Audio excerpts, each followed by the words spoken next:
오늘은 단재강세 4478년 배달 4354년 양력 6월 20일 음력 5월 열하루.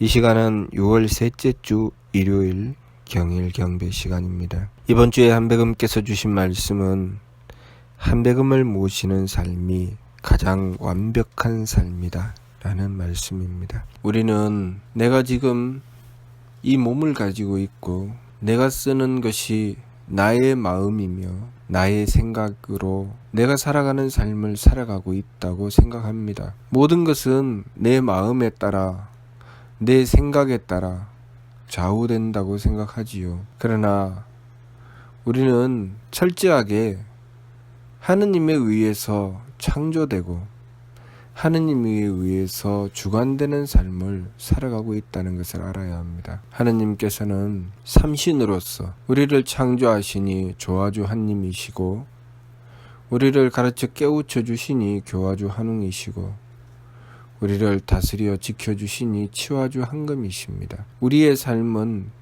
철저하게 하느님께서 주관하고 관리하여 주시는 삶입니다. 그러나 우리는 그것을 알지 못하고 우리의 삶을 내 마음에 따라 내 생각에 따라 살아간다고 여기고 내 마음, 내 생각으로 살아가려고 합니다. 그래서 하느님을 모시지 않아도 살 수 있던데 한백음이 누구신지 몰라도 살 수 있던데 라고 생각하며 자기 마음대로 자기가 하고 싶은 대로 살아갑니다. 물론 우리가 살아가는 삶은 우리들 마음대로 살아가는 것 같지만 우리는 결코 우리들 마음대로 살아가고 있지 않습니다. 우리는 철저하게 하느님의 주관하심으로 살아가고 있습니다. 그래서 우리가 가지는 생각 하나, 마음가짐 하나가 모두 다 하느님의 뜻에 따라서 이루어져 나가고 있습니다. 단지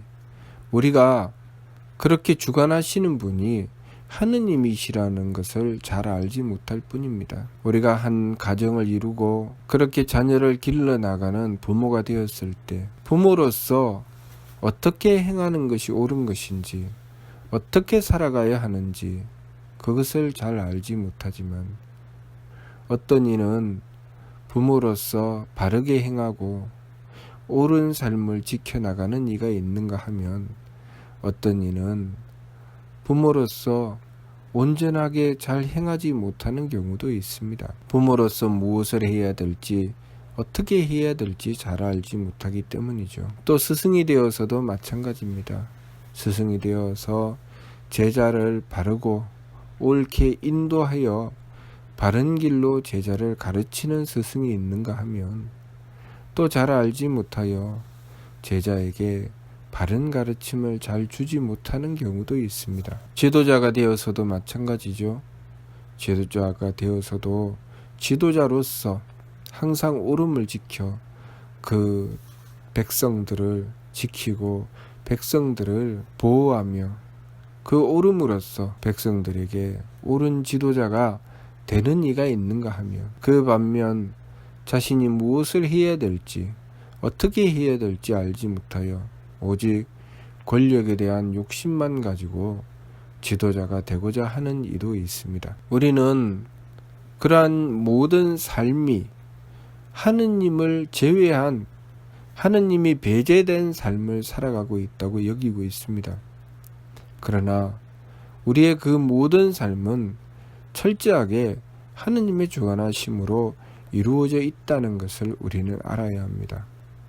그것을 아느냐 그것을 모르느냐의 차이는 참으로 큽니다. 그것을 알게 되면 우리는 우리의 삶을 하느님께 구하게 됩니다. 한백음은 하느님께서 이 세상에 오시어 사람이 무엇을 해야 될지 어떻게 해야 될지 그것에 대한 가르침을 주신 분이 바로 신인 한백음이십니다. 먼저 몸소 실천하고 행하여 하느님의 말씀을 이 세상에 몸소 드러내어 보여주신 분이죠. 하느님의 말씀은 교화주 한흥에 의해서 이 세상에 베풀어졌습니다. 그 말씀은 삼일신고지요. 삼일신고를 통해서 하느님께서 이 우주 만물을 창조하셨고 우리 사람과 만물을 창조하여 기르고 계신다는 것을 분명히 밝혀주셨습니다. 그리고 우리 사람이 무엇을 해야 될지도 밝혀주셨지요. 사람이 해야 할 일은 하느님을 닮아가는 것입니다.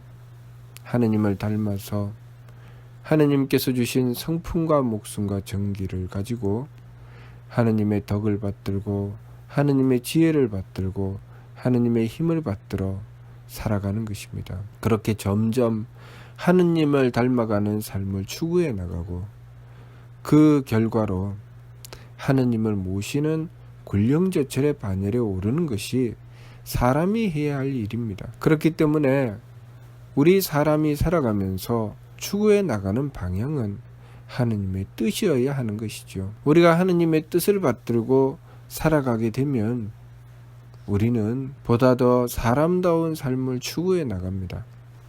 사람다운 삶이라는 것은 무엇인가? 인륜과 도덕을 지키고 예의를 지키며 도리에 따라 살아가는 존재가 사람답게 살아가는 존재죠.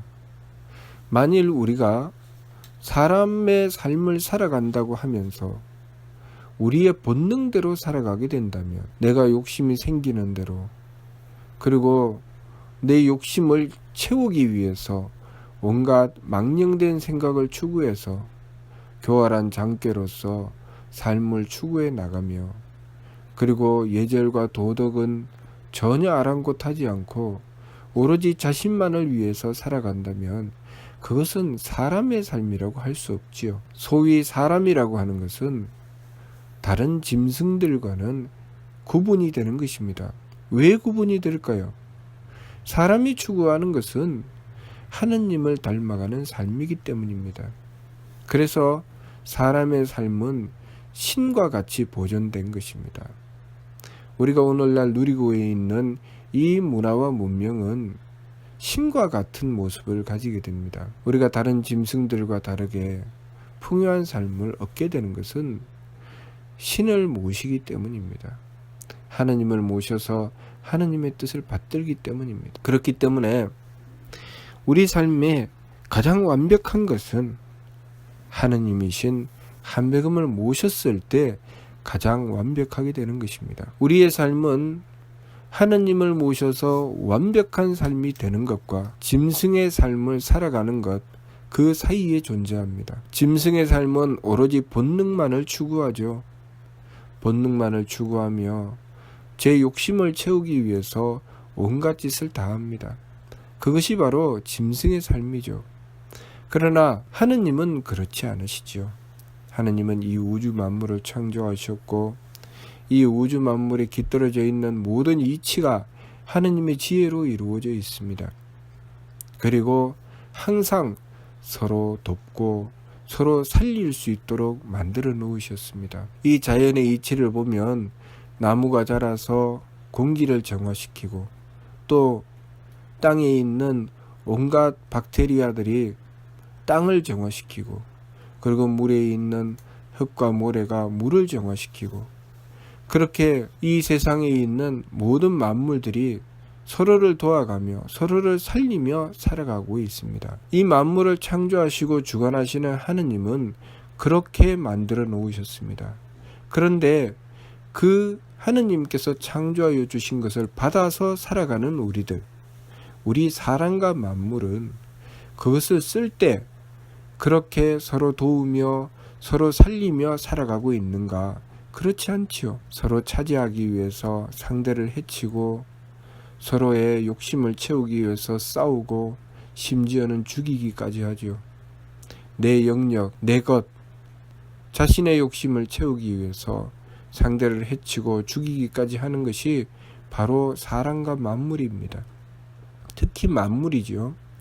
짐승의 세계는 본능을 추구하며 그렇게 살아가고 있습니다. 소위 사람이라고 하면서도 사람의 정신을 가지지 못하고 짐승처럼 본능만 추구하며 살아가는 존재는 사람답게 살지 않습니다. 하느님의 뜻을 추구하지 않고 오로지 짐승의 본능으로 살아가려고 하죠. 그렇기 때문에 껍데기는 사람인데 그 알맹이는 짐승 같다. 그래서 인면수심이라고 하죠. 사람의 얼굴을 가졌는데 그 마음은 짐승의 마음이더라. 우리가 사람의 얼굴을 가지고 짐승의 마음을 가지며 살아가는 존재가 되어서는 안 되죠.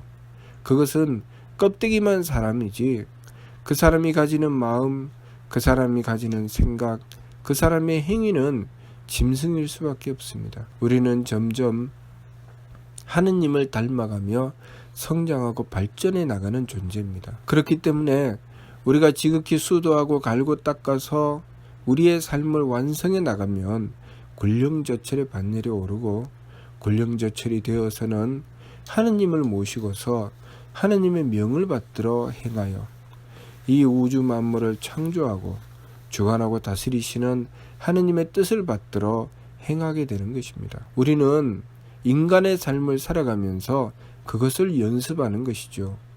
그래서 우리가 이 세상을 살아가게 되면 하느님과 굴령저철의 도움을 받아서 살아가며 우리의 삶을 통해서 누군가를 도울 수 있는 기회가 주어집니다. 내 삶을 통해서 누군가를 도울 수 있는 기회, 홍이 갈 수 있는 기회가 주어지죠. 그 기회가 주어졌을 때 우리는 무엇을 어떻게 해야 할 것인가? 우리가 삶을 살아가다 보면 나는 상대를 배려한다고 배려하였는데 상대는 나의 배려를 받지 못하게 된다거나 오히려 내가 배려한 것 때문에 상대가 어려움을 겪을 때도 있습니다. 그것은 무엇 때문에 그런가? 나의 부족함 때문이죠. 그러면 나의 부족함을 무엇으로 채울 것인가? 하느님을 모셔서 채워야 한다는 것입니다. 하느님이신 한백음을 모시고 끊임없이 하느님을 배우고 익혀야 합니다. 하느님의 대덕과 하느님의 대혜와 하느님의 대력을 받들어 배우고 익히기 위해서 우리는 끊임없이 하느님이신 한백음을 모시려고 해야 되는 것이죠. 하느님을 모시기 위해서 지극한 정성을 들여야 합니다. 그러니 짐승 같은 마음, 짐승 같은 생각, 짐승 같은 행위는 멈추어야 됩니다. 그래서 우리에게 지감, 조식, 금촉의 세 법을 가르쳐 주신 것입니다. 지감, 조식, 금촉은 감정을 그치고 기운을 가라앉히고 부딪힘을 금하는 것입니다. 그것은 무엇인가? 우리가 짐승처럼 살아가는 것을 멈추는 것입니다. 내가 마음을 쓰는 데 있어서 내 마음이 짐승의 욕심을 쫓아서 본능적인 욕심을 쫓아서 제 마음대로 달리려고 했을 때 그렇게 감정이 일어났을 때 욱하고 받칠 때 지감법을 쓰는 것입니다. 감정을 그치고 그리고 짐승처럼 거칠고 사나운 기운이 일어났을 때 조식법을 쓰는 것입니다. 숨심을 고르게 해서 기운을 가라앉히고 자기 자신에게 참아라, 조심해라, 삼가라 라고 자기 자신을 타이르는 것이죠. 그리고 부딪힘을 금하는 것이죠. 내가 망령되고 사특한 욕심과 기운으로 그것을 행위로 드러내게 되는 것, 그렇게 짐승 같은 짓을 하려고 하는 것, 그것을 붙잡아 멈추는 것이 금촉법입니다. 그렇게 지감조식 금촉을 하면서 우리는 하느님을 닮아가는 사람의 모습을 갖추는 것이죠. 그래서 우리는 예절과 도덕을 지키는 것입니다. 사람답다고 하는 것은 예절을 지키고 도덕을 지킨다는 것이죠. 예절을 지키고 도덕을 지키는 근본은 하느님을 모심에 있습니다. 그래서 옛날에 우리 선조들이 하느님을 모시는 제천의 의식을 행하면서 그 예절과 도덕의 근본을 찾았던 것입니다. 하느님을 모시기 위해서 목욕제기하고 마음을 가다듬고 나를 가리고 음식을 가리고 그렇게 조심하고 삼가서 하느님을 모시기 위해서 지극한 정성을 들이면서 예절과 도덕을 갖추었던 것이죠. 그리고 사람을 상대하면서 짐승처럼 대하지 않고 하느님께서 이 사람에게 가지신 뜻이 무엇인가를 생각하게 되죠. 내가 내 욕심이 채워지지 않는다고 상대를 미워하고 싫어하는 것에서 벗어나서 하느님의 뜻을 구하고 하느님께서 이 사람에게 어떤 뜻을 가지셨는가를 생각하는 것이죠. 그래서 부모가 자식을 길러도 자식이 항상 예쁘고 사랑스럽지는 않죠. 기르다가 보면 미울 때도 있고 기르다가 보면 화가 날 때도 있습니다. 그렇다고 해서 내 감정을 무조건 일으켜서 자식에게 사나움을 보이는 것이 아니라 하느님을 모시고서 하느님께서 이 사람, 이 자식에게 뜻하신 것이 무엇인가, 하느님께서 이 소중한 생명을 주시고 이 삶을 기르시는 이유가 무엇인가를 생각하고 하느님의 뜻을 구하여 자식을 대하는 것이죠. 스승이 되어서도 마찬가지로 그 제자를 기르면서 하느님의 뜻을 받들고 그 뜻을 어찌하면 그 제자에게 바르게 전해줄 수 있을 것인가, 그 제자가 어떻게 하면 바른 삶을 살아갈 수 있도록 인도해 줄 것인가, 그것을 찾아서 도리를 전하는 것이 스승이 해야 하는 일이죠. 그렇게 지도자 또한 그렇게 사람답게 살아가는 삶을 지켜주기 위해서, 사람의 삶을 이루어 나갈 수 있도록 도와주기 위해서 온갖 정책을 펼치고 하느님의 뜻을 받들기 위해서 노력하고 정성 들이는 것, 그것이 바로 지도자가 해야 되는 일이죠. 그렇게 이 세상의 삶을 나 혼자가 아니라 나와 다른 상대방이 더불어서 살아가는 세상, 사람과 자연이 더불어서 살아가는 세상, 이 우주 만물을 창조하신 하느님의 뜻을 받들고 나만 생각하는 것이 아니라 하느님께서 창조하신 나의 상대방을 생각하며 살아가는 세상을 이루는 것이 우리가 살아가야 할 삶이죠. 그렇기 때문에 우리가 하느님이신 한백음을 모셨을 때 우리의 삶은 가장 완벽해지는 것입니다. 그러므로 예수님께서도 원수를 사랑하라고 하신 것이죠. 왜 원수를 사랑하라고 하셨을까요? 하느님께서 창조하신 나의 상대방이 나에게는 원수로 보이지만 그 상대방에게 하느님께서 뜻하신 것이 있으시다는 것이죠. 그래서 내 원수라고 생각하기 이전에 하느님의 뜻을 먼저 생각하는 것입니다. 그랬을 때 하느님께서 내 삶을 지켜주시죠. 그래서 내가 원수로 여기는 그들이 감히 내 삶을 침범하고 나를 해치지 못하도록 하느님께서 나를 지켜주시는 것입니다. 내가 하느님의 뜻을 받들 때 하느님은 나를 지켜주시는 것이죠. 내가 하느님의 뜻을 받들지 않고 내 원수를 내 마음대로 무찌르면 하느님도 나를 지켜주시지 않습니다. 나의 원수도 하느님의 피조물인데 내가 하느님의 피조물을 내 마음대로 해치고 나서 하느님께서 나를 지키고 나를 도와주시라고 할 수가 없지요. 그 상대방도 마찬가지입니다. 그러니 예수님은 원수를 사랑하라고 하신 것이고 부처님은 자비를 말씀하신 것입니다. 한백음께서는 우리 사람에게 사람답게 살아가라고 하신 것입니다. 사람답게 살아가기 위해서는 지감조식 금촉, 감정을 그치고 기운을 가라앉히고 부딪힘을 금해서 짐승처럼 살지 말고 하느님의 뜻을 먼저 생각하고 하느님의 뜻을 받들어 살아가는 삶을 살라고 하신 것이죠. 그러니 우리가 이번 주 말씀처럼 한백음을 모시는 삶이 가장 완벽한 삶이라는 말씀 받들어 바르게 깨닫고 지켜나가야 하겠습니다. 우리가 한백음을 모셨을 때 우리의 삶이 가장 완벽해진다는 것, 그것을 우리가 실질적으로 실천해 보아야 우리의 삶이 얼마나 완벽해지는지 알 수 있습니다. 우리가 하는 한백음을 모시는 정도에 따라서 우리 삶의 완벽함의 정도가 달라집니다. 우리가 상극경 극외의 배천사신, 우리가 지극한 공경과 두려움으로 하늘을 숭배하고 하느님을 섬기는 그 정성으로 한백음을 항상 지극히 모신다면 우리의 삶은 항상 완벽할 것입니다.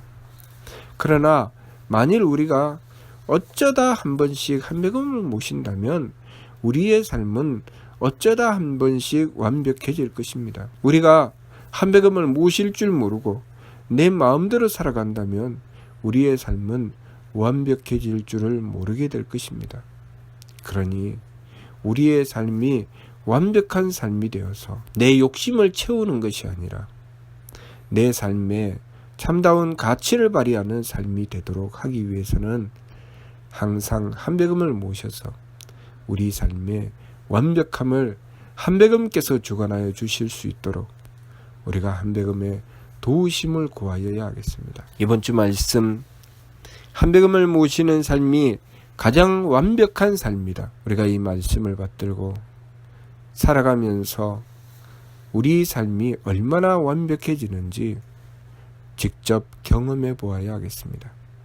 무슨 뜻인지 이해가 됩니까? 마치도록 하겠습니다.